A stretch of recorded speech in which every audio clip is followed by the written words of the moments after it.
Ya, saya record dulu.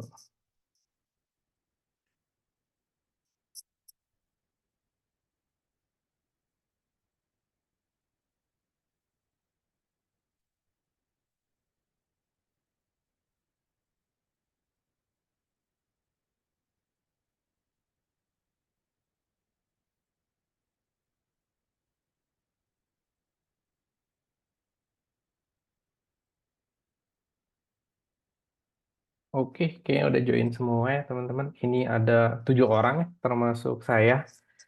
Ya, perkenalkan diri dulu mungkin ya. Siapa saya gitu. Kalau nggak kenal, kata sayang. Oh, nggak gitu juga ya. Jadi salam kenal ya semua. Nama saya Eko Adi Prabowo gitu ya. Saya jadi mentor dia dua udah hampir setahun setengah kali ya.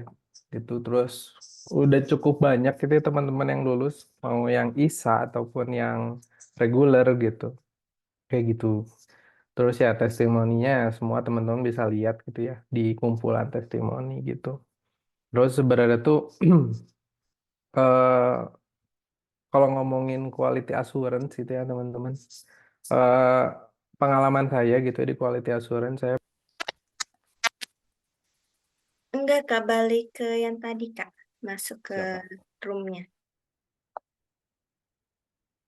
Oh ya, oke.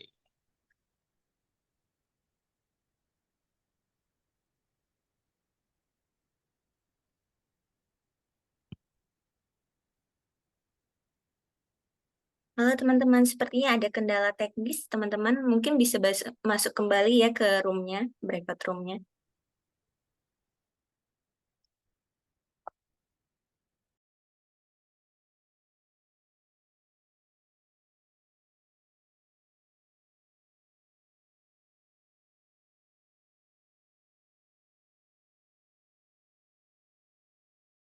Halo, sorry ini loncat-loncat. Ini yang barusan bukan ya, teman-teman? Quality assurance ya? Ya, ada salah teknis dari teman-teman Edo. Oke, share screen-nya sudah kelihatan kembali. Aman, aman? Oke, siap.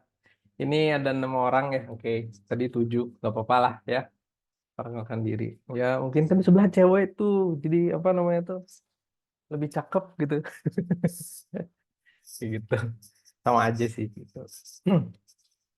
Oke, balik lagi ya. Gue 7 tahun.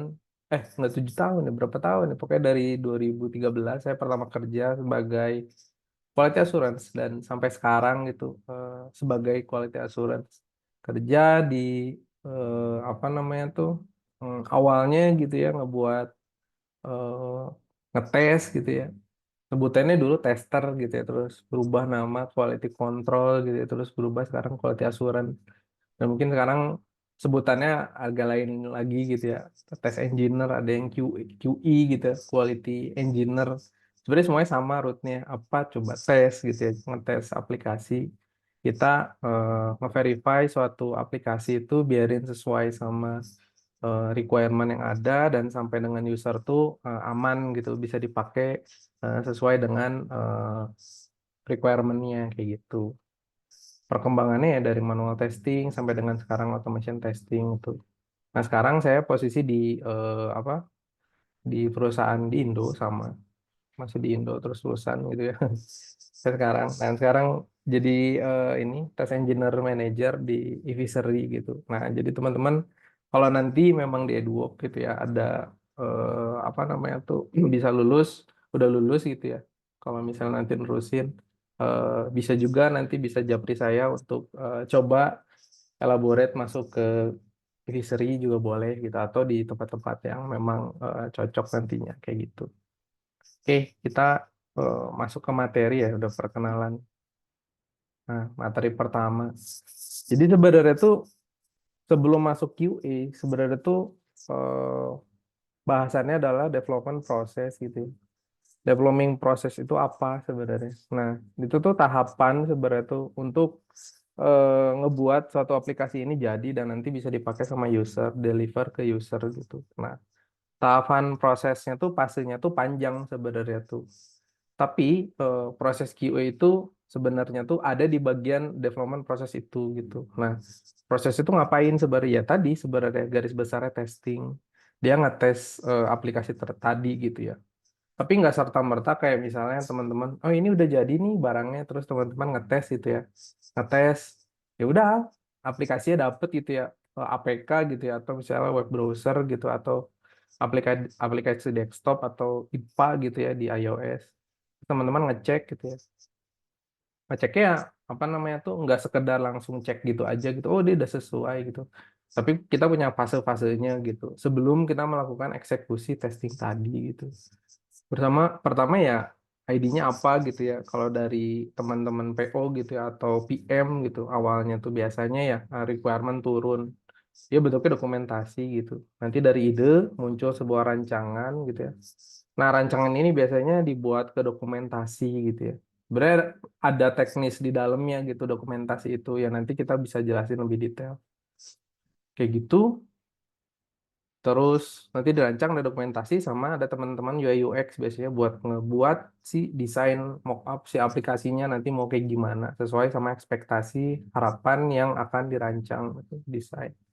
Terus nanti kita implementasi outputnya gitu. Nah, banyaknya sebenarnya kita di sini gitu ya ranahnya di implementasi outputnya. Jadi implementasi aplikasi tersebut sampai jadi gitu ya. Terus nanti kita testing di dalamnya. Nah, ada di fase ini sebenarnya gitu.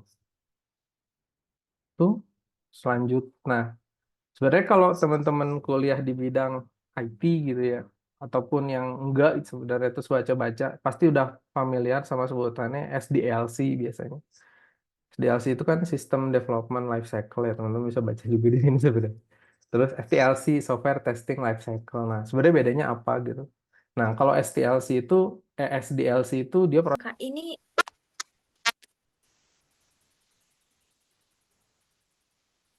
oke. kalau loncat lagi ya.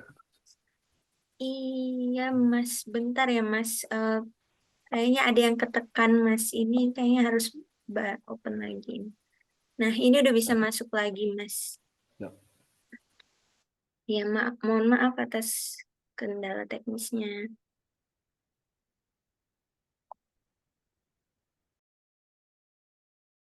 Waduh, maaf ya guys, kelempar lagi sepertinya. Bentar, saya share screen lagi ya. Oke, share screen-nya aman.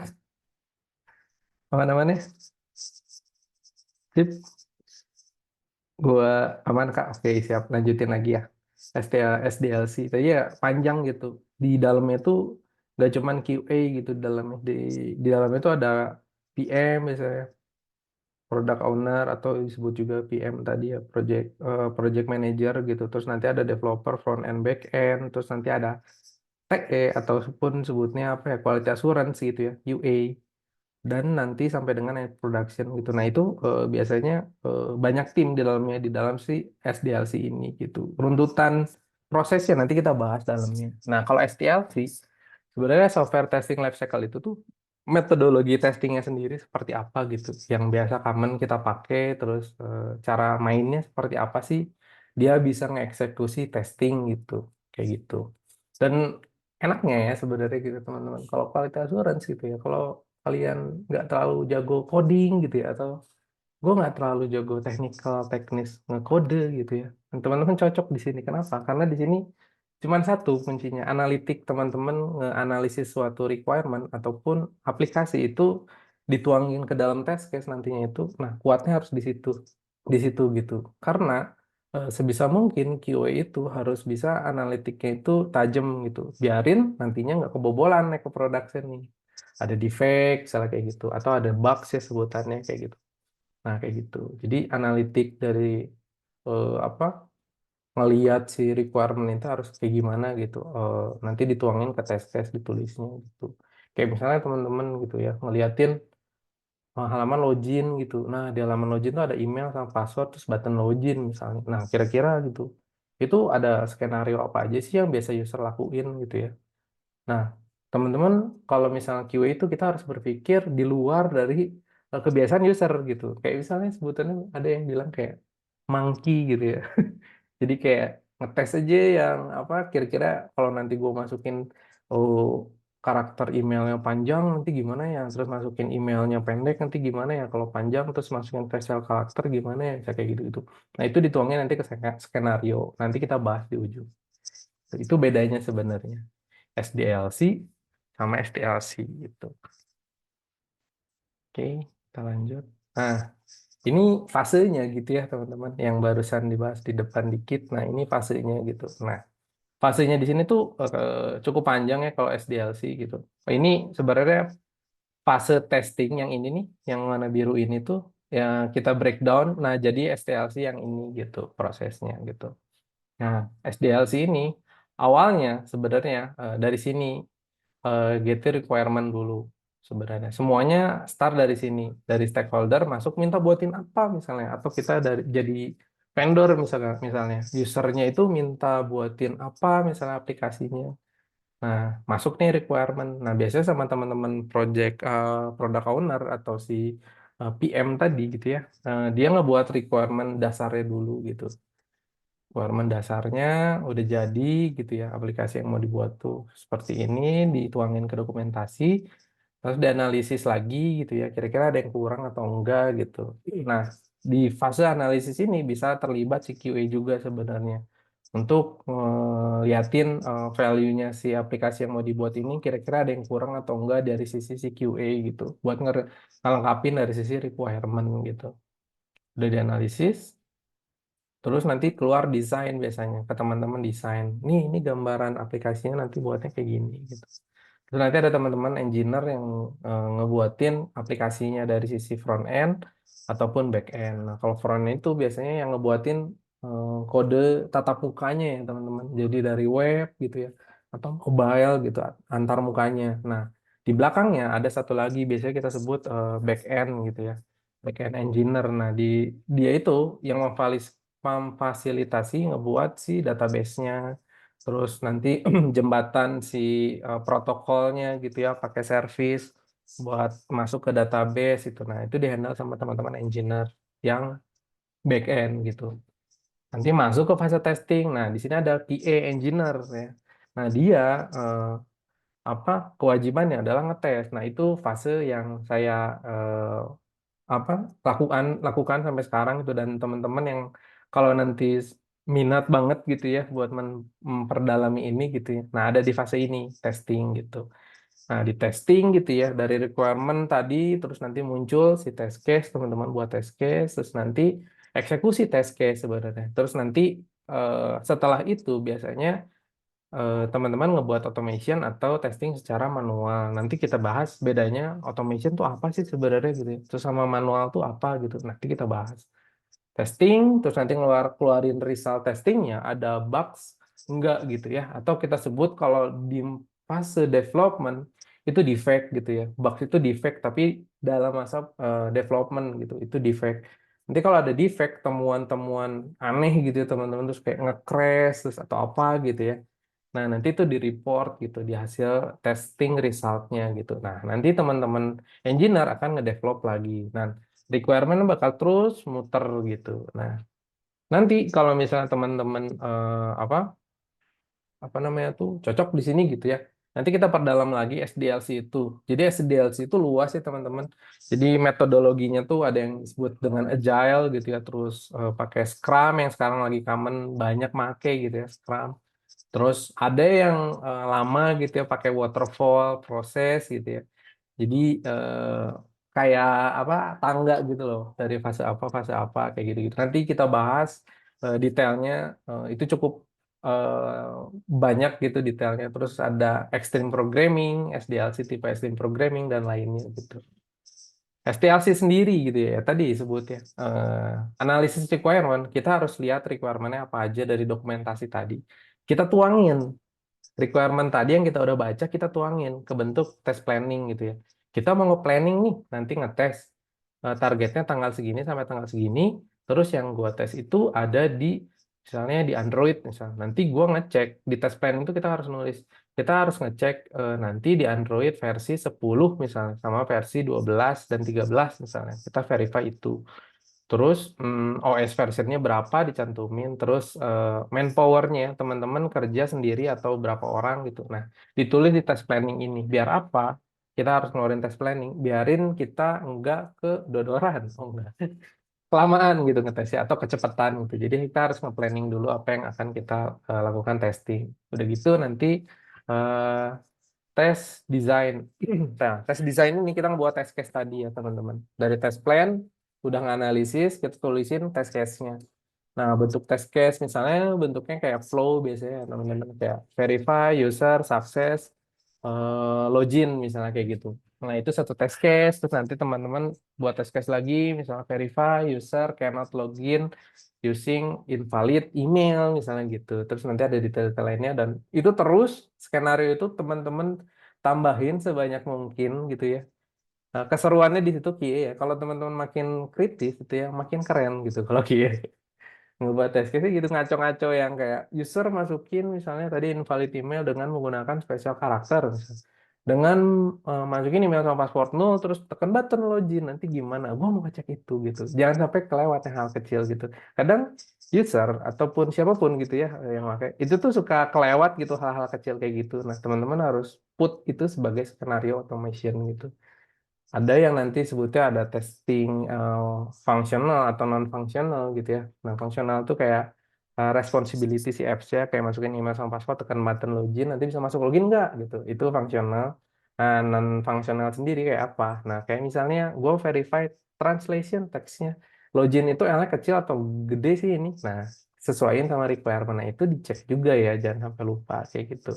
Color gitu, jangan sampai kayak colornya itu ini kalian keterima ke Tokopedia gitu ya, terus kalian nggak ngecek gitu ya desain colornya harusnya warna hijau atau eh, mau ngecek Tokopedia gitu ya ini halaman login ini ada logo Tokopedianya apa namanya teh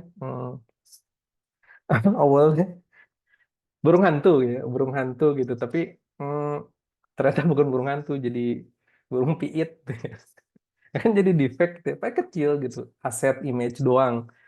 Tapi kalau udah sampai eh, di tangan user itu jadi fatal. Kenapa? Karena bisa ngejatuhin dari si perusahaannya sendiri gitu. Karena logonya berubah gitu ya. Matanya jadi ngedip satu nih sih ininya apa awalnya gitu. Nah, itu jadi defect juga. Nah, itu harus dicek gitu ya, teman-teman. Terus setting environment environment setup gitu ya. Nah, teman-teman ngetesnya itu dia di environment apa gitu, staging, UAT atau production gitu atau di mana. Terus tipe dari si testingnya gitu ya. Nah, jadi testing itu nanti di breakdown tuh banyak juga tipenya. Padahal sebenarnya skenario bisa sama teman-teman, tapi nanti ada elaborate pemakaian si test case tadi nanti ketika dieksekusi. Kalian mau sedikit aja gitu ya, atau lebih banyak, atau sangat banyak gitu dengan modul-modul yang ada. Nah, itu kita klasifikasi. Nah, biasanya kalau fase development awal kita pakai regression testing gitu. Nanti regression testing, terus nanti lanjut ke ini apa ya? Pindah lagi nggak ini? Mudah-mudahan enggak ya. Terus nanti kayak ada smoke test apa tuh sanity juga ada kayak gitu. Terus nanti tes eksekusi. Nah, di eksekusi itu di running test case teman-teman tadi. Entah itu pakai spreadsheet ya paling gampang atau pakai TCMS, test case management system. Nanti kita bahas detail sebenarnya test case management system. Terus apa? Nanti setelah test case execution, nanti ngeliatin nih tes closure-nya, resultnya sebenarnya. Resultnya itu defect-nya ada berapa atau bugs-nya ada berapa gitu ya teman-teman. Terus nanti setelah dieksekusi dapat defect-nya itu nanti teman-teman share ke teman-teman developer. Terus nanti teman-teman developer ngecekin defect tersebut. Nah, nanti kita bahas juga kembali. Kita lanjutin gitu ya kalau misalnya belum ada yang mau nanya. Jadi nggak apa-apa teman-teman kalau mau sekalian open mic, sekalian ngobrol-ngobrol boleh langsung disikat aja gitu. Nanya nggak jadi masalah kok, santai-santai. Oke, tadi STLC. Tadi ngomongin tes execution, ngetes tipe-tipe testing gitu ya. Terus masuk tes result gitu. Yang dihasilin apa sebenarnya? Ya tadi defect ya. Defect result dia bentuknya apa? list-list isu gitu teman-teman. Jadi model itu sama kayak nulis test case gitu ya. Cuma bedanya nanti cara nulis di dokumentasinya dia agak sedikit berbeda gitu, khusus untuk yang defect atau bugs kejadiannya seperti apa gitu. Kayak gitu. Itu STLC. Oke, lanjut ya. Gua share screen gede kali. Nah, oke, lanjut ini STLC secara ini ya global sebenarnya. Ada 4 kriteria penting di dalamnya gitu. Yang pertama entry kriteria ya jelas lah ya. Kita ngetes itu berdasarkan apa gitu.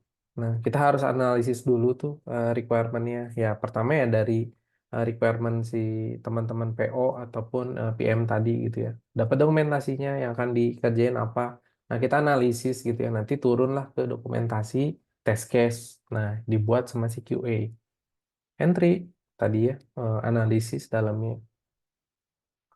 Terus exit kriteria. Nah, kita di sini masukin kriterianya itu apa aja ke dalam si test case tadi gitu ya. Kayak user bisa masuk halaman dashboard enggak dengan menggunakan email sama password benar, satu test case.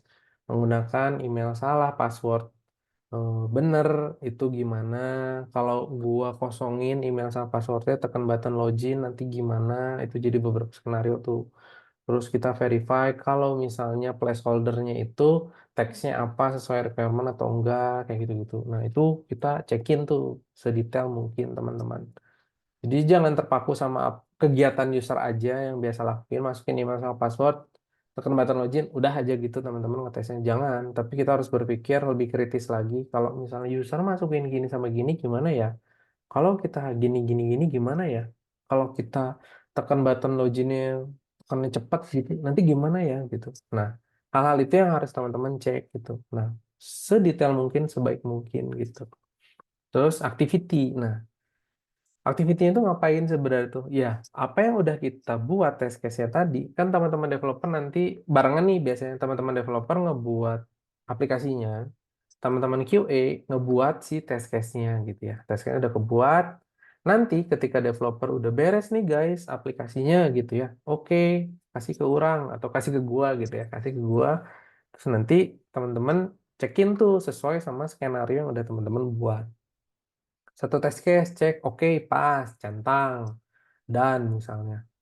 Eh, tes case kedua nanti gimana? Oke, aman, dan. Tes case ketiga gimana? Dan. Nah, pertanyaannya, kenapa kita harus buat test case? Itu adalah sebuah panduan ya guys. Jadi kalau teman-teman nggak ada panduannya, dokumentasinya, teman-teman ketika ngetes, akan ngaco. Ngaconya apa? Teman-teman bisa eksplorasi testing sendiri gitu, tapi tanpa terdokumentasi dengan baik gitu. Nah, kalau misalnya teman-teman itu buat test case, kita punya dokumentasi yang pasti yang akan kita ikuti gitu. Nah, teman-teman bisa berdasarkan itu ngetesnya. Karena biasanya ngetesnya itu beda hari sama ngebuat test case gitu. Atau ada juga yang kayak teman-teman buat test case-nya gitu. Nanti dikasihin ke teman-teman lain. Eksekutornya, aktivitinya itu bukan sama kalian gitu, tapi sama teman-teman yang lain gitu. Ada di salah satu company yang kayak gitu. Jadi dibagi misalnya ada yang ngebuat test case-nya gitu ya, sedetail mungkin, terus nanti eksekutornya atau testernya biasanya orangnya beda, ada yang kayak gitu. Ada juga yang kalian yang ngebuat kayak di tempat saya gitu ya. Kalian buat, kalian ngetes juga gitu. Terus nanti kalian yang ngebuat automationnya atau nanti testing secara manual kayak gitu. Itu activity ya. Terus deliverable-nya. Jadi terakhir itu nanti ada defect enggak gitu ya. Nah, teman-teman ngasilin itu hasilnya gimana? Terus berapa yang pas, berapa yang fail gitu, berapa yang pending. Pending ternyata kayak oh ini apps-nya itu apa kalian udah sebut ini udah done, udah buat, tapi pas dicoba gitu ya, kok halaman halaman help-nya nggak bisa masuk ya? Atau halaman find us atau logout itu nggak bisa masuk ya, ini error nih. Nah, itu bisa disebut jadi pending gitu. Jadi ya bisa sebut pending atau bisa sebut jadi defect sebenarnya itu terserah teman-teman sebenarnya gitu. Tapi kalau banyak yang ngebreak biasanya kita sebutnya pending aja. Kita skip aja testingnya, kita ulangin lagi fase selanjutnya gitu. Oke. Nah, konsep STLC tadi ya ini yang penting tadi ya. Ada 6 poin besarnya. Pertama analisis yang jelas, terus test planning, planningnya tadi ya, nge-planning. kita testing berapa lama, terus browsernya pakai apa, atau device mobile-nya pakai apa, OS-nya berapa gitu, tes datanya apa gitu ya. Terus tes data tuh loginnya pakai apa, misalnya tuh ada data khusus apa, nah kalian harus siapin gitu. Terus test case development gitu ya. Nah, ngebuat test case-nya, terus nanti setting environment ketika testingnya. Jadi environment ya, kalau ngomongin environment secara sistematis gitu ya, environment tuh staging, UAT atau production biasanya. Tapi kalau misalnya environment disebutnya di dalam test case itu adalah tipe execution testnya. Jadi mau menggunakan regression test yang banyak test case gitu ya, sebanyak mungkin test case, biasanya sebutnya kita regression testing gitu ya. Terus ada smoke test. Smoke test itu cangkupannya lebih sedikit gitu. Jadi kayak gue mau coba satu modul ini, misalnya modul login ada dua test case aja gitu, happy flow-nya aja yang bisa masuk sama nggak bisa, misalnya. Itu bisa smoke test. Atau yang lebih kecil lagi, sanity testing gitu. Jadi kayak kita memastikan fitur ini jalan aja. Nah itu biasanya dipakai ketika mau naik ke production gitu. Kita sanity testing ulang gitu. Jadi skenario-nya lebih kecil gitu. Nah, fase selanjutnya biasanya tes execution-nya tadi ya. Tes execution-nya ngetesnya apa? eh, Jalanin tesnya gitu, dicentang-centangin pas-pasin nah, kayak gitu. Terus test cycle closure. Jadi data hasilnya apa? Berapa pasnya, berapa failnya, dan list defect-nya mana kayak gitu. Nah, ini konsep konsep utama dalam STLC sebenarnya teman-teman. Jadi intinya apa? Ngetes gitu ya. Ngetes tiga poin besarnya adalah analisis, analisis requirement gitu ya. Terus teman-teman buat test case, setelah buat test case, teman-teman buat resultnya. Resultnya ada defect enggak gitu ya. Terus pass failnya ada berapa? Tiga poin penting itu sebenarnya. Di breakdown jadi 6 ini gitu. Itu ya. Nah, ini sebenarnya deep-nya gitu ya. Requirement analisis ya, menganalisis ya. Dibalik lagi ya bahasannya yang tadi udah dibahas di awal. Requirement analysis merupakan tahapan pertama dalam STLC. Betul. Jadi kita nganalisis si requirement-nya tadi gitu. Terus apa namanya tuh requirement software yang sudah ada kriteria dari stakeholder, tim analisis, product manager, nanti kemudian dianalisis oleh tim QA. Betul. Tadi ya kita udah bahas. Terus melakukan validasi jika masih ada kekurangan dan atau untuk melengkapi kejelasan requirement. Jadi maksudnya apa? Jadi ketika fase analisis requirement, kalau nanti kita bahas agile gitu ya, proses pakai Scrum gitu ya, kita biasanya ada satu seremoni atau kita kumpul event gitu ya, kita bahas requirement gitu ya. Nah, dari sisi QA ada yang harus ditambahin enggak gitu dari requirement yang kurang atau enggak. Biasanya kenapa nanya ke QA? Karena biasanya QA lebih dapat konteks dalamnya gitu ya. Dia lebih bisa nge-breakdown si requirement biasanya teman-teman gitu. Terus karena udah sering kayak fitur pertama masuk terus nanti teman-teman ngecekin terus ya, terus nanti ada requirement selanjutnya nanti cekin lagi, jadi yang ngelotok tahu sebenarnya itu teman-teman QA gitu. Dia requirement requirement knowledge-nya itu di aplikasi tersebut lebih dapat biasanya dibanding sama teman-teman PM yang biasanya ada produk, kita mau buat kayak gini. Nah, mereka nggak nyoba produknya gitu ya, tapi mereka tahu aja yang mau dibuat ini. Tapi si QA eksekutornya dia lebih tahu, dia tahu requirement dalamnya dari sisi database-nya biasanya, terus apa porsi-porsi si apps-nya itu bisa akses kemana, kemana, kemana, integrasi kemana. Biasanya lebih tahu si QA gitu. Nah, jadi cocok banget kalau misalnya teman-teman apa senang analisis itu ya, ngeliatin suatu aplikasi itu cari defect, terus teman-teman jadi jago di aplikasi itu, jadi kepake gitu ya. Kepake apa? Nantinya kalau misalnya teman-teman di QA gitu ya, bisa lanjutin jadi tes eh, tes engineer yang ngebuat automation gitu ya, atau nanti eh, naik jabatan gitu ya, atau naik naik level gitu teman-teman jadi apa QA lead gitu ya, atau misalnya mau nyebrang ke PM gitu bisa aja gitu. Awalnya pasti dari QA dulu gitu. Kenapa? Karena QA dia mendasar tahu detail teknis dalam dari sisi requirement-nya gitu. Gitu. Jadi dia sama tadi nih ya, menganalisis apa saja yang dapat diuji testable secara manual atau automation. Nah, kalau nanti biasanya kita sebut next level QA lah gitu ya. Jadi next level QA itu apa? Pertama biasanya kita buat test case terus teman-teman melakukan testing secara manual gitu ya. Pas, ini coba lagi, coba manual itu pas. Nah, biasanya bosen tuh, jenuh. Aduh, jenuh. Kayak gue ngulang-ngulang tes tuh gini. Nah, sebenarnya ada next levelnya nih QA yang biasa bikin teman-teman jadi naik level gitu ya kalau di QA itu. Kenapa? Karena bayarannya beda kalau misalnya teman-teman masuk sebagai manual pure gitu ya atau automation testing. Biasanya beda teman-teman. Nah, kalau automation testing ini jadi teman-teman tuh ngebuat test case gitu ya, sama aja ngebuat test case, tapi test case tadi dieksekusinya tidak manual, tapi menggunakan automation tools gitu ya. Nanti di Eduo kalau misalnya cocok sama saya gitu ya, nanti kita bisa perdalam ini gitu ya, sampai dengan bisa gitu. Terus cara pakai gimana dan saya coba terangin gimana perkembangan si automation sekarang tuh kayak kayak di perusahaan-perusahaan besar kayak gitu. Kayak gitu. Itu automation testing gitu ya, teman-teman.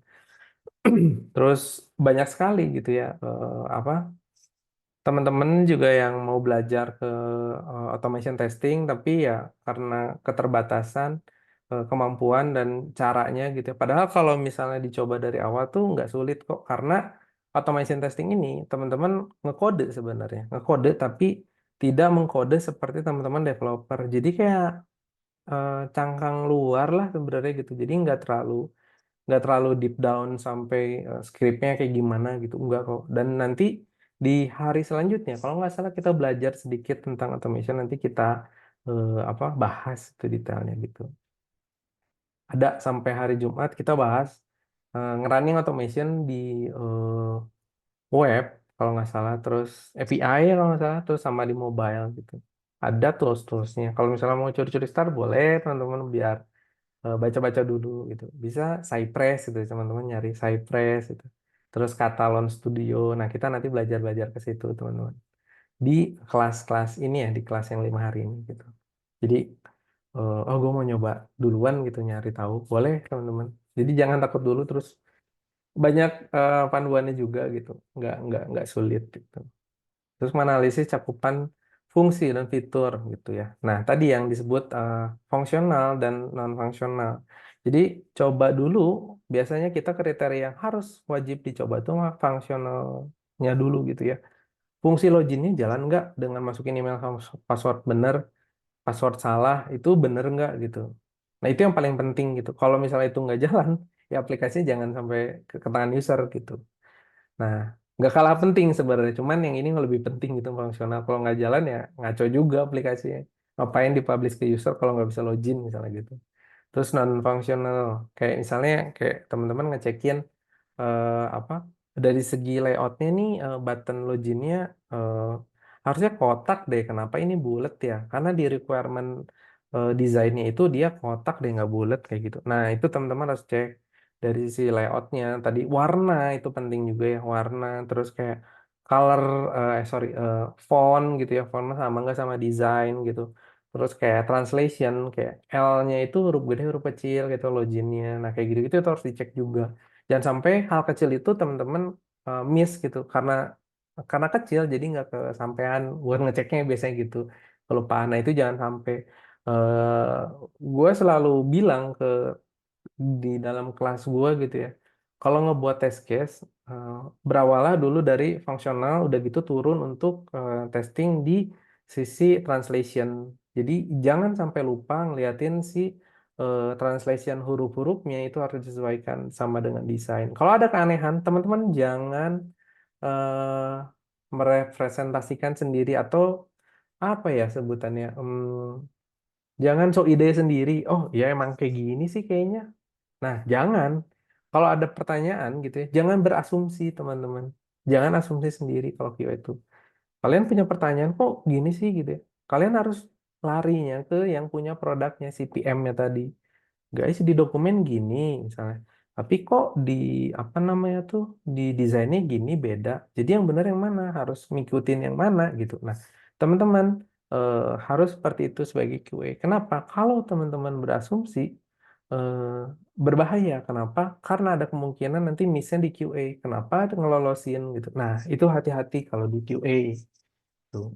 Jadi jangan berasumsi gitu ya. Kalau berasumsi boleh, asumsinya dilempar ke pihak lain gitu, di-share gitu, jangan jangan dipendam sendiri gitu. Kayak gitu. Tes planning gitu ya. Kita nganalisis planningnya ini mau ngetes apa, tadi udah bahas ya. Terus menentukan tools. Nah, toolsnya yang digunakan apa? Kalau dalam pengujian itu browsernya apa?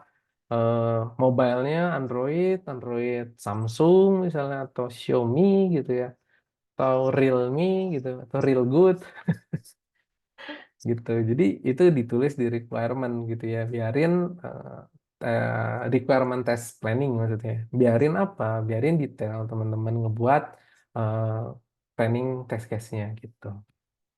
Nah, ini ada desain contoh ya teman-teman, nanti bisa akses sendiri gitu ya. Ini ini cukup konkret gitu ya. Ini desain test plan, tapi eh, so far sampai sekarang saya sudah tidak menggunakan test planning seperti ini ya teman-teman. Karena ini udah apa ya, templating kalau menurut saya terlalu bertele-tele gitu. Kenapa? Karena kita agile ya sekarang, apa namanya tuh, koordinasinya cukup agile gitu ya. Metodenya pakai Scrum, jadi kita tidak menggunakan dokumentasi yang cukup panjang kayak gini. Karena akan text time ya, ngebuang waktu teman-teman, dan kita biasanya tidak menggunakan dokumen seperti ini lagi gitu. Tapi ini ada ya teman-teman gitu, test planning tuh. Biasanya kita put test planning itu di dalam tiket gitu ya, tiket. Kalau misalnya nanti nanti kita belajar collaboration tools ya, kayak misalnya pakai Jira, ClickUp gitu ya, Asana gitu, atau banyak lah gitu ya. Nah, nanti di situ kita put tuh tasnya si QA itu ngebuat test plan. Nah, detail test plan ada di situ. Sebenarnya simple. Yang gue bilang tadi, poin-poin utama test plan itu.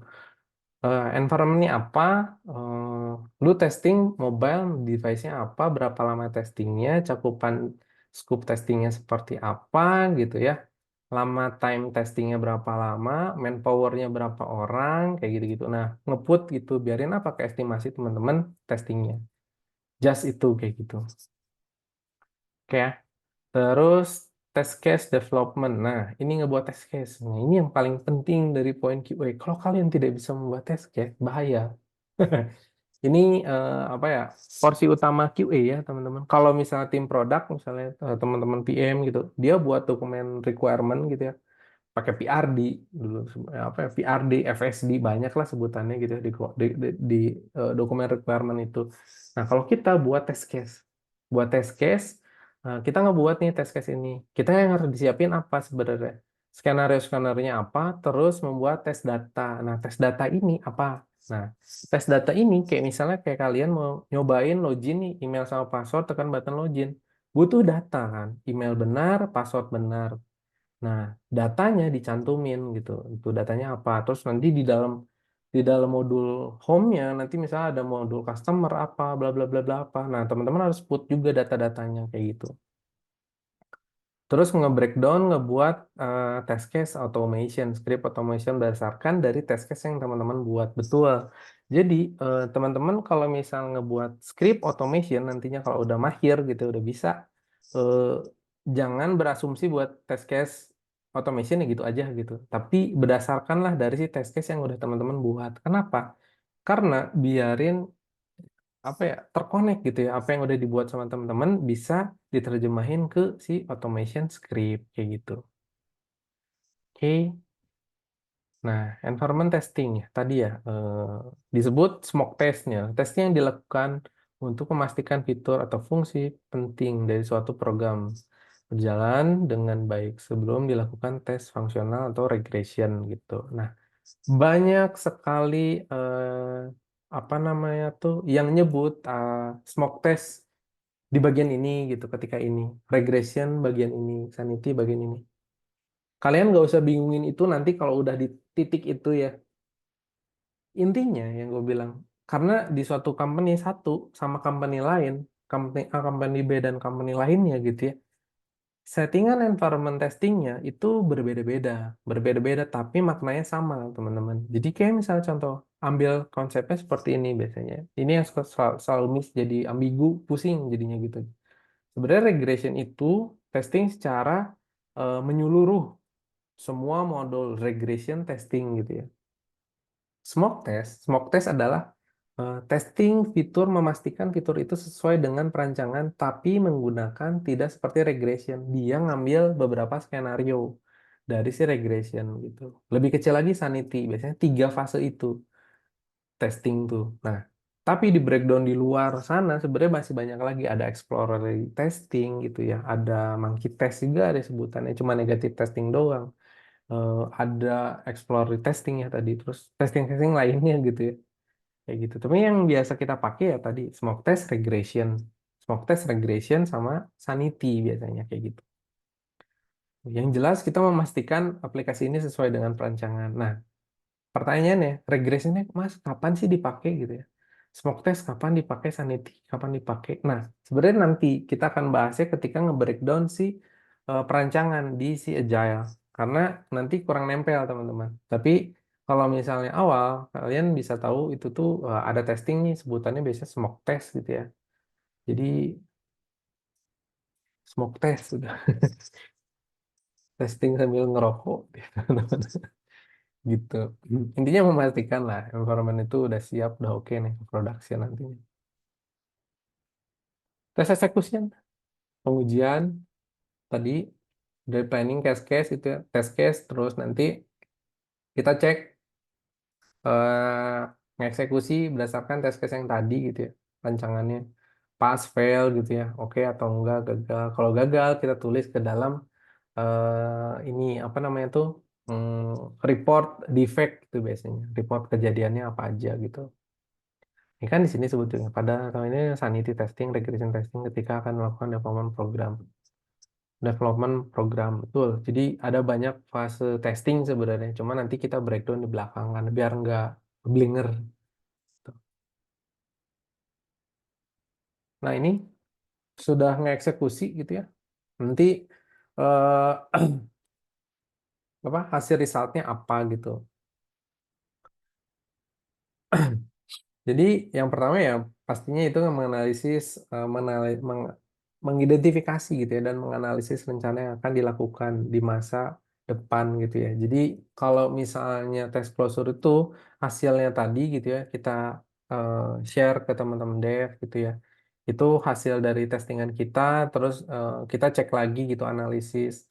Ini eh, dari fase testing gue tuh ada yang kurang nggak ya? Ada yang harus ditambahin lagi nggak ya di fase STLC ini. Sebenarnya ini embed, tes closure ini sebenarnya embed sama nanti kalau misalnya kita belajar Scrum, ada retrospektif namanya. Nah, kita analisis di situ bareng-bareng sama teman-teman developer, PM, UI UX gitu ya. Kita bahas bareng kekurangan yang terjadi di fase yang sudah dilalui itu gitu. Buat pembelajaran next sprint-nya nanti atau next development-nya itu lebih baik dari yang sebelumnya kayak gitu.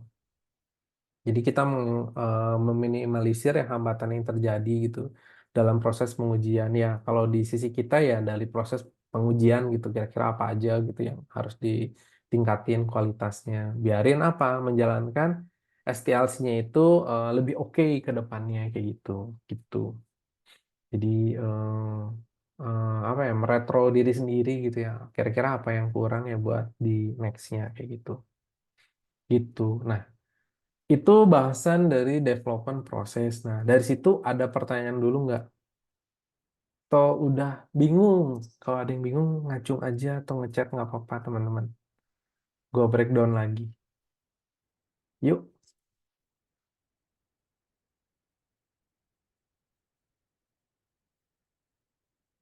yuk nih ada 8 orang. Enggak ada yang 7 ya sama gue gitu ya. Ada yang mau bertanya? Silakan teman-teman.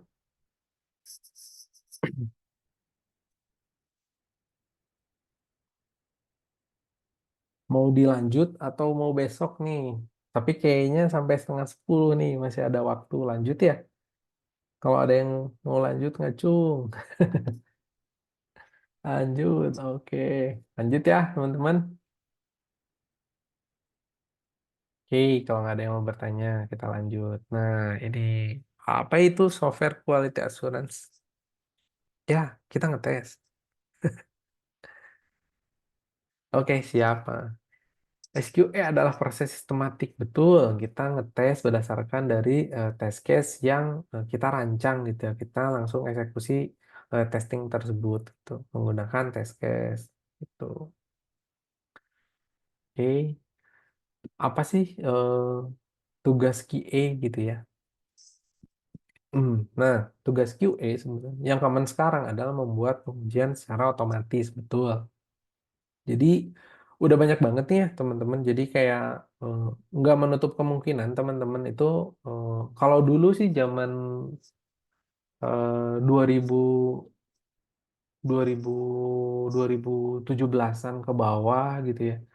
Itu masih banyak banget nih hiring yang nyari termasuk saya gitu ya. Kalau nyari orang hiring yang masukin cuman pengujian secara manual gitu ya buat test case eksekusi manual gitu. Nah, tapi lepas dari tahun 2017 tuh udah happening tuh makin naik si pengujian secara otomatis atau automation testing gitu. Nah, nanti teman-teman buat script, nah, apa gitu ya, harus ada automation testing. Nah, sebenarnya kebayang ya teman-teman, teman-teman ngebuat tes ya sebanyak mungkin regression. Satu modul, lo modul login doang, teman-teman ngebuat test case itu misalnya 30 skenario.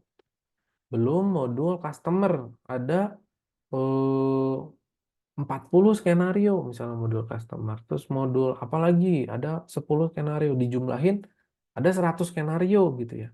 Nah, kebayang teman-teman melakukan itu ulang gitu. Ngeklik lagi manual satu-satu ngepasin manual. Nah, text time kan teman-teman. Kayak gitu. Nah, eh, itu gimana caranya biar lebih cepat, lebih handal gitu. Dan biasanya kekurangannya adalah mata ya teman-teman. Terus kelelahan. Biasanya kalau testing manual tuh kelelahan, capek ngulang terus. Capek gitu matanya. Jadi asal dia tuh apa masuk-masukin gitu ya. Oh ini pas. Dia sambil ngantuk gitu terus pas padahal fail gitu. Aduh ketiduran, udah pas. Ah udahlah biarin. Sampai ke production error gitu.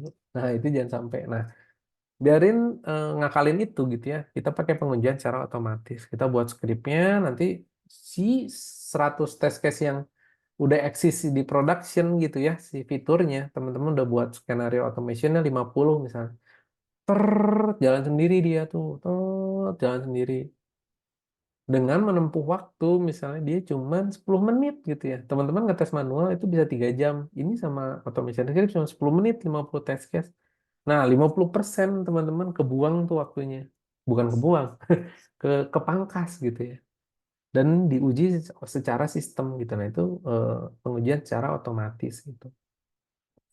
Kayak gitu. Terus membuat test planning, tadi udah bahasnya. Menemukan bugs atau error gitu ya. Nah, kalau gue sih selalu nyebut bugs itu di production. Kita selalu nyebut bugs itu kejadian di production. Bugs ditemuin oleh user. Kalau defect, isu yang ditemuin atau error yang ditemuin sama teman-teman QA ketika fase development terjadi ketika ngetes. Nah, sebutnya defect gitu. Jadi beda sebenarnya gitu ya teman-teman. Tapi ada juga yang nyebut bugs. Jadi jangan jangan bikin apa ya nanti berantem gitu. Ini defect sebutnya bukan bugs, defect. Jangan berantem gara-gara itu gitu.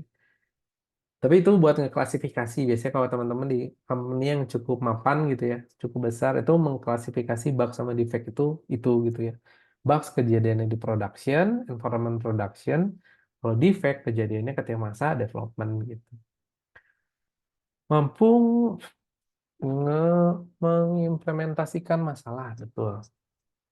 Identifikasikan masalah ya. Jadi apa?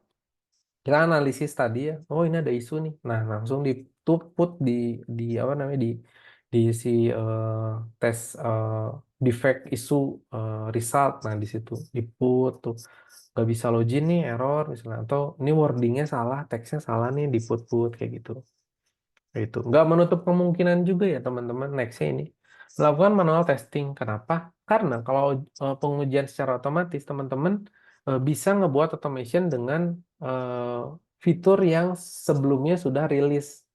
Tapi kalau barang baru biasanya kita harus testing secara manual. Kenapa? Karena nggak ada waktu buat mengotomatisasi gitu. Tapi kalau misalnya kalian mampu dan sanggup, bisa sikat gitu. Ngebuat pakai automation testingnya pakai automation testing gitu. Tapi kalau enggak, biasanya manual testing gitu. Jadi biasanya kalau ngomongin di Scrum gitu ya, nanti ya teman-teman bahas itu, ngebuat automation tuh di sprint selanjutnya, fitur yang tadi udah sebelumnya itu udah dibuat gitu. Jadi baru diotomatisasi di sprint selanjutnya gitu. Tapi ada juga yang langsung gitu. Menganalisis hasil testing, betul, trackingnya. Jadi ada defect nggak? Berapa banyak defectnya? Pas failnya berapa nih? Failnya itu ada 5. Bugsnya juga harusnya ada 5 gitu. Jangan kalian nemuin defect, nemuin errornya di test case ada 5, tapi nge-assign atau ngirim defectnya cuma 1. Udah aja 1 gitu, daripada dipecah-pecah gitu ya. Capek, jangan. Jadi kalau buat defect itu satu isu di test case buat satu defect. Kenapa? Karena expected-nya beda-beda biasanya.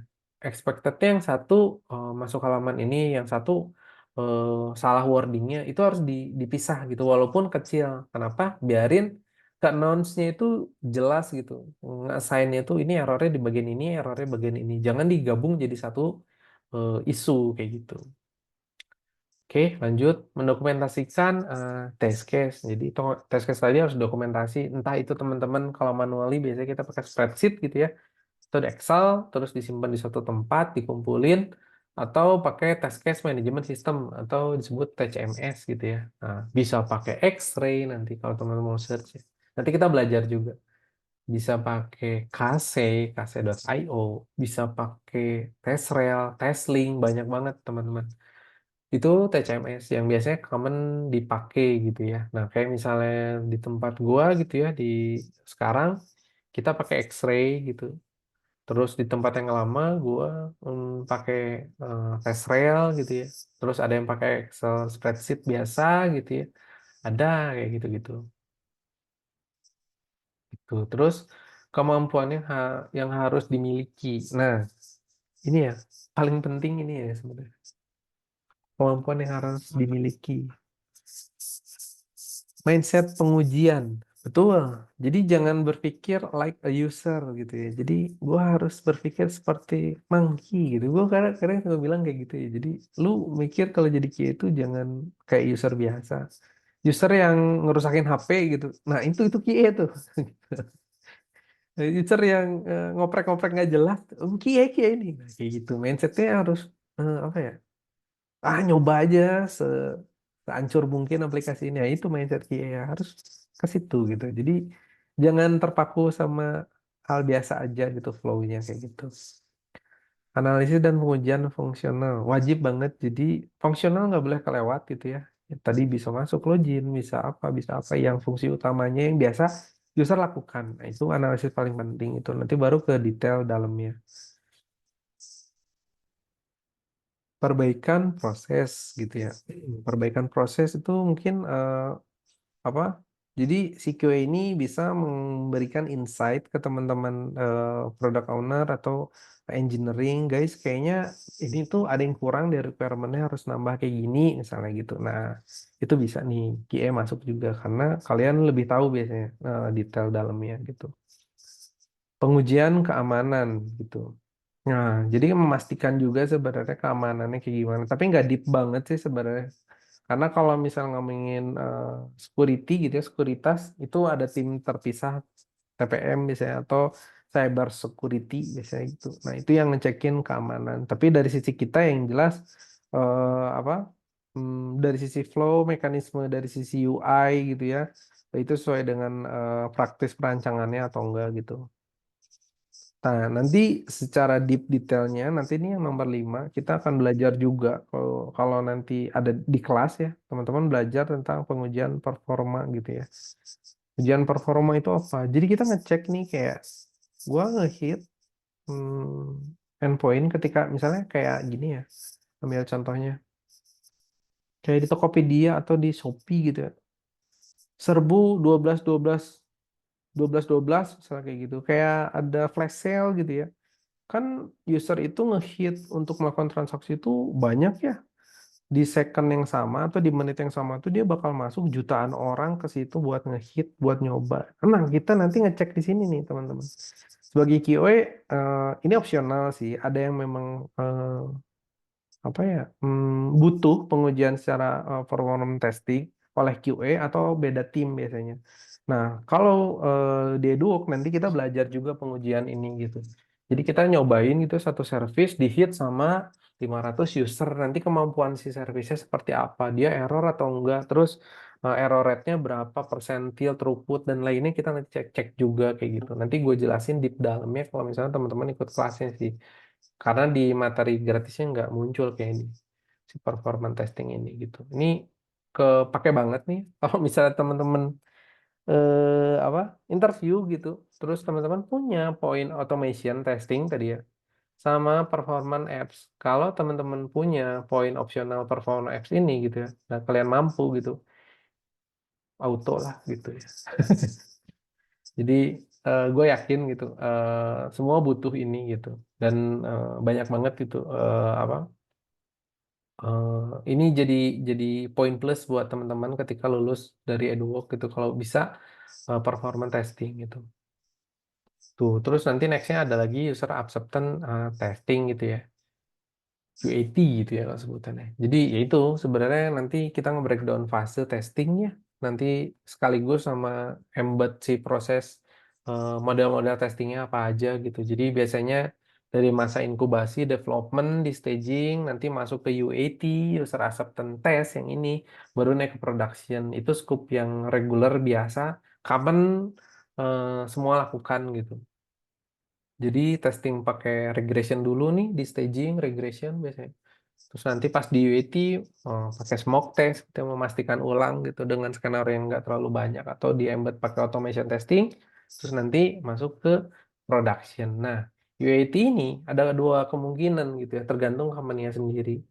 User acceptance kriteria dilakukan oleh si QA atau dilakukan oleh user. Tapi dokumentasinya apa skenarionya dikasih sama si QA biasanya gitu. Jadi teman-teman buat tuh skenarionya. Skenario itu biasanya bentuknya dalam bentuk sanity atau smoke test gitu ya. Nah, nanti yang ngepas-pasin filenya itu oleh si usernya langsung. Sekalian nyobain aplikasinya itu udah sesuai sama requirement yang diharapin atau enggak gitu. Kayak gitu. Tuh. Nah, peluang karir gitu ya. Nah, peluang karir. Banyak lowongan kerjaan mulai dari level junior, junior hingga expert betul, teman-teman. Nah, gue bacain dulu ya kali ini. Cocok untuk non-IT karena yang dibutuhkan skill bukan ijazah. Betul, gaji setara dengan posisi engineer yang lain, tergantung wilayah kerja. Benar. Bisa kerja secara on-site, remote, maupun hybrid. Betul sekali. Tuh, jadi gue bahas dulu yang paling bawah nih. Ini seru nih yang ini. Bisa kerja secara on-site, remote, maupun hybrid. Nah, posisi saya kerja sekarang, saya fully WFH. Jadi saya kerja sekarang fully dari tahun 2000, 2000, udah corona lah ya, 2000 berapa ya, 2020-an ya, 2020-an sampai sekarang. 2014 saya di rumah, kerja di rumah gitu. Jadi sekarang banyak banget apa ya engineer itu nggak onsite di kantor gitu, jadi bisa remote. Nah, itu banyak banget peluang itu gitu, dan eh, productivity-nya lebih baik kalau misalnya ngelihat dari, karena saya udah di manajerial ya, jadi tahu kenapa si company ini menyaranin remote gitu, karena ternyata productivity-nya lebih meningkat. Karena apa? Karena waktu spend teman-teman kerja itu bisa fleksibel gitu. Enggak kehabisan waktu untuk perjalanan ke kantor gitu ya. Terus naik kereta misalnya atau apa gitu yang bikin lelah, capek sampai sampai kantor juga udah ringsek gitu. Ringsek.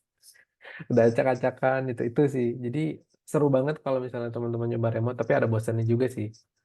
Jadi sekali-kali ke kantor gitu.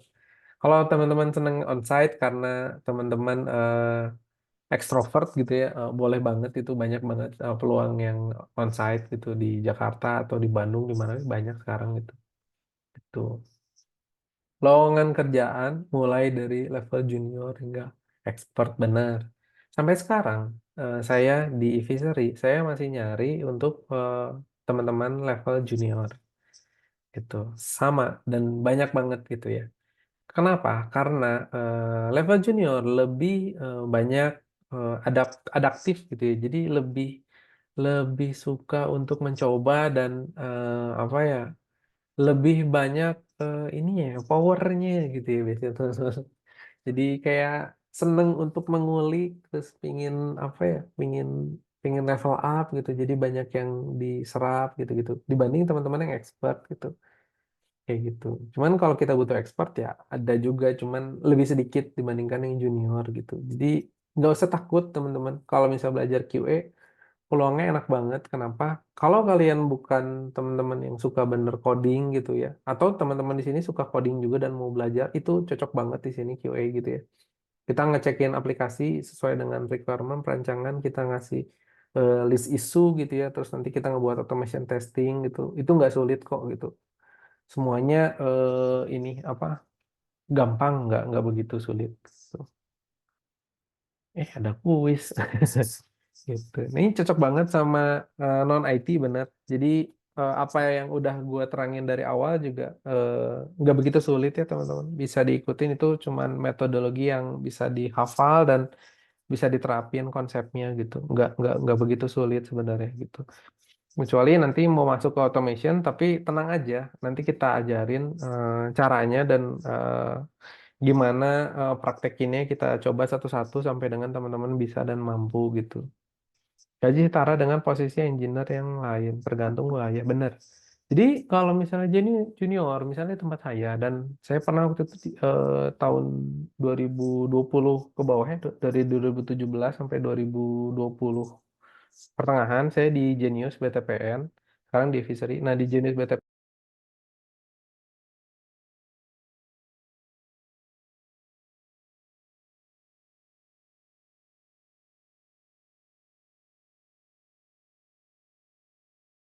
Lalu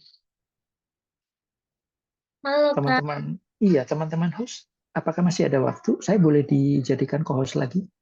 Saya Oh, belum sempat apa, oh ya belum bisa sempat. Bentar ya Iya, Kak. thank you. Breakout roomnya aku open lagi. Ini kayaknya ada yang apa settingannya ke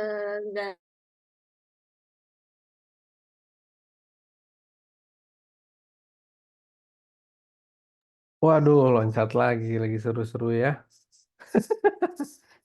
Luar biasa. Oke, ini ngomong ini lagi fase yang seru nih padahal ya teman-teman. Gitu. Jadi bener banget ya, bukan ijazah doang gitu ya.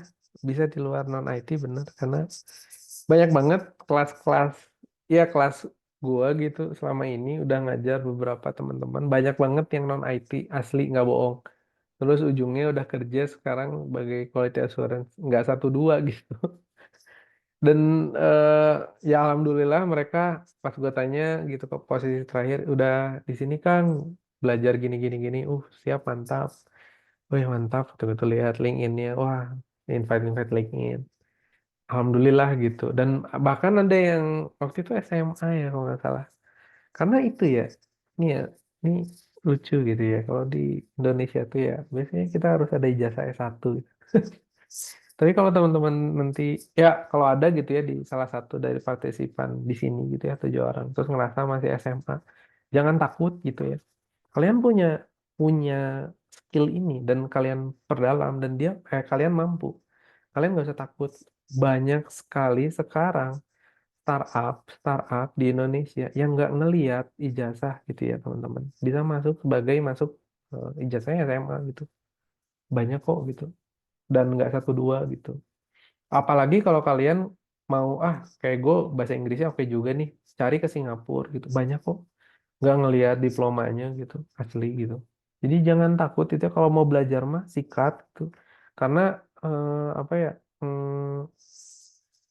IT itu luas itu ya. Terus productivity yang penting kencengnya itu dia developing sesuatu kan ada hasilnya terus nggak sampai ke customer dan bisa. Ya kalau kalian mampu untuk ngebuat atau ngecekin itu dengan sebaik mungkin gitu ya. Kenapa kalian bisa nggak kepake gitu dibandingin teman-teman yang ijazah yang nggak bisa apa-apa gitu. Jadi nggak usah takut. Jadi skill tuh nomor satu di sini gitu. Di bukan ijazah. Sampai sekarang pun sama di orang gitu. Di orang di gua. Jadi gua kalau misalnya interview gitu, gua nggak ngelihat ijazahnya. Lu lulusan ITB, lu lulusan mana enggak? Tapi lihat dulu kemampuan per QA-nya itu bisa enggak gitu. Gitu. Itu yang paling dibutuhin gitu. Nggak ngelihat ijazah. Kalau dia oke mampu masuk aja sih. Aku kalau gua gitu ya aman gitu. Tapi nanti biasanya mental di HR gitu. Ini kenapa SMA mas itu? Ya udah lu, ini gue suka sama si A. Ya udah lu sekolahin ke sama HR gitu. Gue mau si A ini masuk tetap karena dia bisa kok gitu. Kayak gitu. Gue bisa sampai kayak gitu dan mungkin nggak cuma satu kayak gue, tapi teman-teman yang lain sama di company-company sebelah gitu. Jadi nggak usah takut ya teman-teman perihal masalah itu. Gitu. Ada yang nanya ini teh. Ini dari, oh ya bener ya. Sebentar. Mau izin bertanya, mohon maaf di luar topik ini. Untuk yang rencana freelance sebagai QA dan ingin berkarir di pekerjaan lama bisa untuk apa? Dan sebagai user biasa, pembangunan tugas dan flow kerja bagaimana ya Pak? Dan untuk spek device selama pelatihan gimana ya Pak? Oh, oke. Jadi kemarin di tempat gue pun sama, kita ngebuka freelance untuk QA, ada 2 orang gitu. Tapi nggak tahu ya udah keisi atau belum.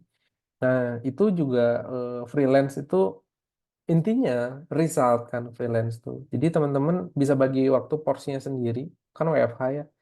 Kalian bisa kerjain malam misalnya atau siang. Tapi kalau misalnya untuk bisa jam segini nggak, gua mau diskusi misalnya. Ya kalian harus ada waktu itu gitu. Biasanya gitu sih. Tapi kalau misalnya resultnya bisa kapanpun dikerjain sebenarnya. Yang penting sesuai sama deadline gitu. Kalau misalnya teman-teman freelance biasanya tuh. Dan sebagai user biasanya pembagian tugas dan flow kerjanya supaya oke. Jadi kalau eh, di bidang quality assurance itu ya, kalau ngomongin freelance itu pembagiannya sama sebenarnya, tapi porsinya lebih sedikit, ngetes aplikasi, nanti buat test case, terus nanti apa running eksekusi test case itu nanti ngeresultin hasilnya itu ada defect atau enggak kayak gitu. Scope-nya sama sebenarnya, tapi tergantung dari company-nya sendiri nanti apa mau ditempatin di mana. Tapi intinya tetap sama testing gitu. Terus ini ada pertanyaan selanjutnya juga, dan untuk spek device selama pelatihan gimana ya Pak? Oke. Nah, untuk speknya nggak terlalu harus bagus-bagus amat juga nggak apa-apa sih. Kayak RAM 4 giga gitu ya, 6 giga lah, 6 giga, 8 giga juga oke gitu ya, laptop atau PC teman-teman. Cuma nanti di ujung ada katalon sebenarnya tuh yang cukup berat. Cuma kita bisa siasatin katalon tadi, kita kan running automation by mobile. Jadi kalau teman-teman punya Android, teman-teman bisa colokin device-nya ke apa? Ke laptop gitu ya, atau ke PC, nanti running automation-nya lewat device tersebut gitu. Jadi nggak pakai emulator karena cukup berat gitu. Jadi speknya nggak terlalu harus harus dewa sih, aman gitu. Gitu ya Mas Yudhistira. Tuh. Kalau ada pertanyaan lagi silakan. Izin bertanya Kak, kalau kerjanya secara remote sebagai QA itu kira-kira pakai aplikasinya apa aja ya Kak? Berdasarkan pengalaman Kakak aja. Terima kasih. Oke, aplikasi. Kalau ngomongin aplikasi tergantung sebenarnya Mbak Reni ya. Tergantung sama company-nya gitu ya. Kayak misalnya buat meeting misalnya, kita harus pakai apa namanya tuh Zoom, pakai Gmeet, kita pakai Gmeet, install Gmeet misalnya gitu. Terus test case-nya tuh nanti di company-nya masih nulis test case-nya pakai Excel misalnya tuh, pakai spreadsheet, biasanya kita ngumpulin di satu folder bareng-bareng di spreadsheet misalnya gitu. Atau nanti ada TCMS di sana di tempatnya pakai TCMS, test case management system. Teman-teman pakai KC misalnya testcase.io misalnya kayak gitu. Nah, ini mungkin ada sampel ya. Ya gitu. Jadi banyak gitu ya. Nah, kayak ini pakai KC, misalnya testcase.io. Nah, ini buat test case management collaboration tools gitu ya. Nah, nanti bentuknya modelnya kayak gini. Kita nulisin test case gitu. Ada yang pakai test rail gitu ya, yang biasa dipakai di company-company besar. Nah, teman-teman bisa bisa main-main nih kayak gini, kayak gitu, buat coba trying gitu. Tapi nanti kalau di EduWork, kita belajar pakai ini nih, eh, kc.io. Gue pun sama di kantor gue sekarang itu, tapi udah mulai ditinggalin, kita pakai X-ray. Nah, kita pakai KC ini gitu. Jadi biasanya kalau yang remote gitu ya, semuanya online gitu sih, kayak bentuknya browser gitu. Nanti kita main eh, apa ngebuat test case-nya di situ kayak gitu. Terus kalau misalnya ada yang bertanya lagi, hmm, device-nya gimana gitu ya. Kita ngetestingnya apa aja, misalnya kita harus nyiapin apa. Nah, biasanya kalau misalnya company-nya cukup gede gitu ataupun yang kecil, biasanya disediain device. Misalnya di device Android mereka sediain, nanti kalian didistribusiin, dikasih. Nanti kalian ngetesnya di sini ya, di Android-nya udah disediain kayak gitu. Atau ada pun yang kayak pakai cloud, jadi testingnya tuh pakai cloud service kayak browser stack nih kayak gini. Jadi testing mobile-nya lewat sini kayak gitu. Terus ada Source Lab kayak gitu. Jadi kayak online testing mobile gitu sih, kayak kayak gitu. Kayak device farming lah. Nanti kita bahas sedikit perihal kayak gitu. Itu. Nah, mode-mode kayak gini. Jadi udah disediain gitu ya sama si itunya. Kita tinggal akses lewat browser kayak gitu. Ya gitu. Gue sih dulu di, di Genius dulu buat kayak gini sendiri sih gitu. Buat kayak gini. Cuman capek ininya, maintainingnya nih kayak gini gitu. Nah, kayak gini terus nanti diakses sama si automationnya di browser gitu. Cuman kalau kayak gini teh apa ya? Device-nya sering gembung, si apa baterainya cepat rusak kayak gitu. Gitu. Sekarang banyak yang cloud, cuman ya tergantung dari company-nya sendiri mau mau dibayarin atau enggak gitu. Tapi ya intinya nggak ada spesifikasi aplikasi yang harus kalian punya sih gitu. Paling ya kalau mereka suruh TCMS-nya nanti pakai ini, kalian kalian coba buka terus nanti dikasih email sama passwordnya, terus developing test case di situ gitu, kayak gitu. Terus internet akses yang jelas kalau online ya wajib internet akses sih kayak gitu kalau remote gitu. Gitu sih Mbak Feni. Silakan ada yang mau bertanya lagi? Kita bahas ini ya. Nih, biar nunggu yang mau nanya. Kalau mau open suara juga nggak apa-apa guys. Saya ngecoblak sendiri gitu kalau bahas Sundanya. Ya seru gitu. Oh tadi gaji ya, perihal gaji. Oke, ngomongin junior, level junior, gaji. Karena saya juga megang itu gitu ya dari beberapa tahun.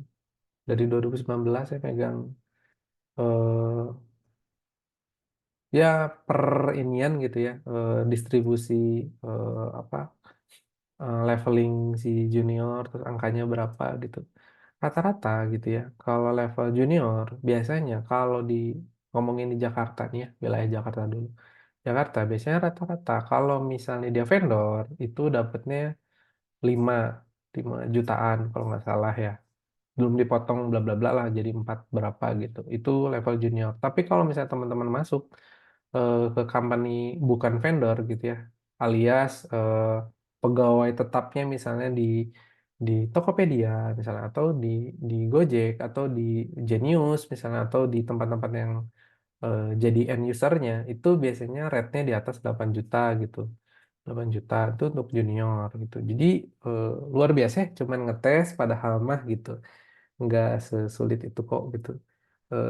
Dapat segitu gitu. Tapi syaratnya kalau mau masuk gitu ya sebagai junior, buat yang common sekarang ya, di level sekarang di tahun 2014 teman-teman harus ada kemampuan automation testing. Kalau teman-teman cuman megang manual testing, bisanya kalian akan kesulitan untuk cari tempat yang pas. Biasanya sekarang company udah nyari yang bisa automation testing gitu. Tapi nggak menutup kemungkinan pasti ada kok yang manual testing gitu.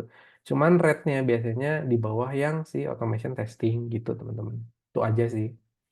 Tapi kalau misalnya teman-teman masuk level entry-nya di junior, ternyata belajar di Edwork, ternyata level entry-nya bukan junior, jadi middle. Nah, teman-teman bisa dapat belasan harusnya gitu. Kayak gitu. Oke, ada yang mau bertanya lagi? Sebelum kita lanjut ke bawah nih, ada kuis katanya. Berikut contoh test case nih. Nih contoh test case ya. Nah, penulisan test case itu kayak gini sih, simpel teman-teman ya. Jadi ada test case ID. ID-nya berapa, TC001 atau TC apa, TX001 atau apa, terserah teman-teman. Ini buat counting angkanya jumlah test case biasanya gitu. Terus fiturnya fitur apa gitu ya, fitur login, fitur apa gitu. Title-nya, nah title-nya ini skenario-nya gitu ya. Ensure the error message is displayed when user entry invalid data in register form. Nah, itu jelas ya teman-teman title-nya. Jadi harus menggambarkan sebenarnya eh, apa satu test case itu harus menggambarkan expected-nya sebenarnya tuh. Itu. Ini expected-nya ada nih invalid data user in of form apa register form. Jadi di register form itu kalau masukin invalid nanti gimana gitu kayak gitu. Nah, ini ada stepnya.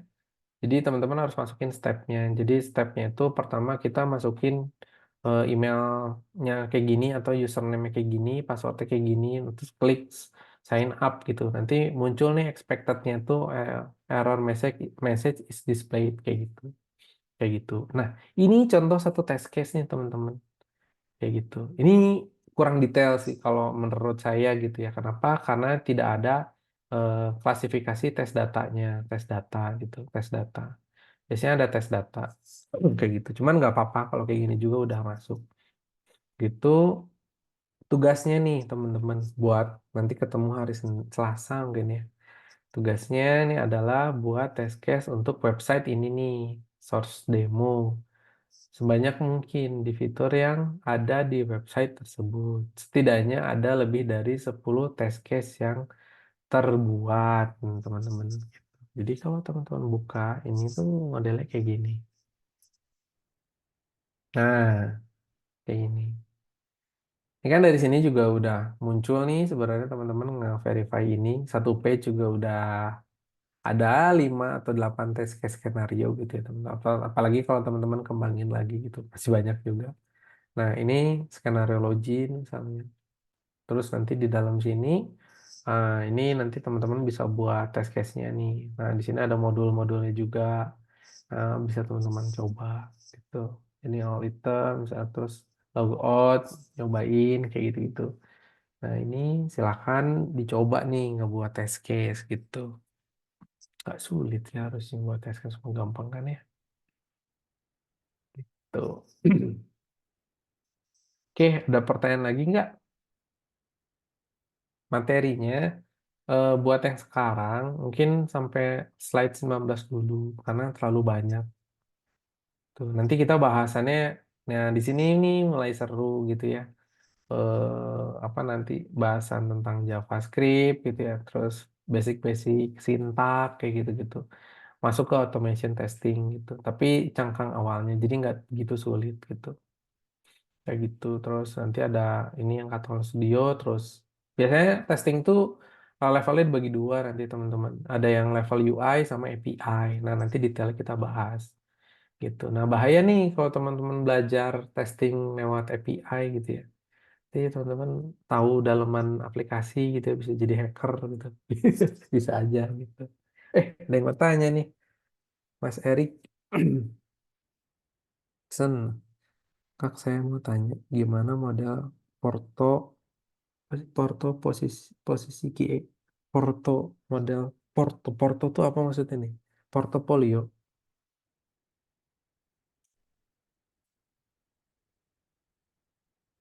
Oh, portofolio. CV mungkin ya. Kita cuma butuh CV aja sih biasanya. Di dalam CV gitu ya. Saya nyimpan nggak ya CV saya ya udah lama. Begini, kalau kadang gini ya apa? ini tips aja gitu ya. Nanti kita bahas lagi sih kalau nanti ikut kelas teman-teman detailnya ngebuat portofolio. Banyak banget ya template yang udah jadi gitu ya, rapi, cantik gitu ya. Wah, menawan dan si ininya apa namanya tuh desainnya. Nah, kita nggak ngelihat desain, tapi lihat dalamnya. Dalam itu apa? Poinnya. Pertama summary. Summary-nya itu teman-teman itu eh, kemampuannya itu seperti apa dan menguasai apa nih bidangnya. Jangan sampai teman-teman masukin ke QA, masukin CV ke QA, tapi cangkangnya nggak ada gitu. Jadi masuk ke QA tapi di CV-nya tuh nggak nyatain ada QA sama sekali. Itu langsung coret guys gitu. Jadi teman-teman harus masukin tuh di summarize. Gue menguasai misalnya automation testing menggunakan Cypress, menggunakan apa, misalnya dengan bahasa pemrograman apa. Dan saya mampu menganalisis suatu requirement menjadikan test case, terus nanti kita eksekusi test case dan lain-lainnya kayak gitu. Nah itu di summary. Terus nanti detail dalamnya ya alamat bla bla bla gitu ya biasa. Terus nanti detail dalamnya soft skill sama hard skill teman-teman. Jadi soft skillnya apa? Kayak misalnya mampu apa? Tidak kerjanya tidak berdasarkan waktu yang ditetapkan, mampu bekerja dengan waktu yang tidak ditetapkan misalnya gitu. Tapi opsional gitu itu ya. Kalau mau dimasukin boleh, kalau nggak juga nggak apa-apa. Kalau nggak bisa kayak gitu, nggak jadi masalah. Terus apa namanya tuh detail dalamnya soft skill ya, tau lah ya soft skill gimana. Misalnya kerja bisa kerja menganalisis dengan requirement yang ada, misalnya terus apa disiplin atau apa hal-hal kayak gitulah ya. Terus hard skillnya kalian cantumin tuh tools-toolsnya kayak misalnya Cypress, terus gue bisa pakai dokumentasi test case management pakai ini. Terus nanti detail dalamnya apa menguasai sedikit bahasa pemrograman apa. Kalau pakai bintang juga boleh kasih poin bintang. Bahasa pemrograman Cypress pakai JavaScript bintangnya 3 misalnya dari 5 boleh tuh kayak gitu-gitu. Terus menguasai Excel sheet gitu ya untuk menulis test-test boleh kayak gitu-gitu masukin. Terus di bawah tuh masukin experience teman-teman sudah bekerja di mana. Kalau belum ada nggak apa-apa karena junior. Jadi masukin aja sudah ikut apa namanya tuh bukan bekerja apa namanya tuh bootcamp di EduWork belajar tentang ini nanti detailin di situ kalau untuk QA ya nanti masukin kayak misalnya bisa Git misalnya bisa eh, testing secara manual dan automation mengerti agile proses bla bla bla nah itu nah poin-poin itu yang akan saya baca biasanya untuk ketika interview teman-teman kayak gitu jadi itu modal modal awal sih nah just itu sih nggak usah terlalu bertele-tele poin-poin utamanya aja kayak gitu sip-sip itu aja sih teman-teman sebenarnya. Oh itu ya Mas Erikson gitu. Kejawab nggak Mas?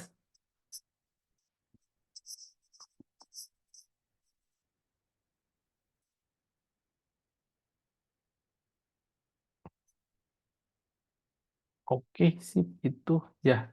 Ini udah jam 21.48 mungkin 2 menit lagi ya sampai nanti ditutup. Nah dari teman-teman ada pertanyaan lagi nggak? Silahkan sambil nunggu kita balik ke sana.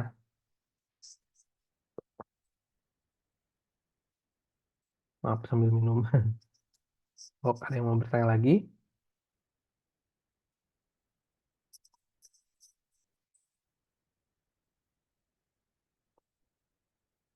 Oke, kalau nggak ada, eh, mungkin itu kelas hari ini gitu ya teman-teman, kelas free-nya.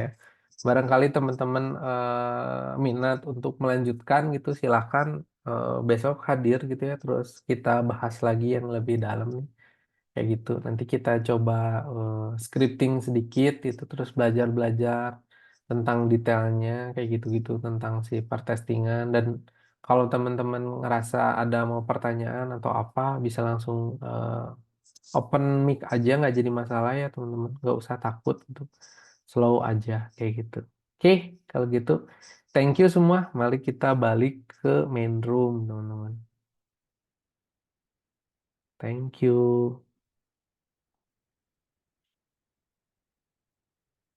Yap, sama-sama ya, Erikson.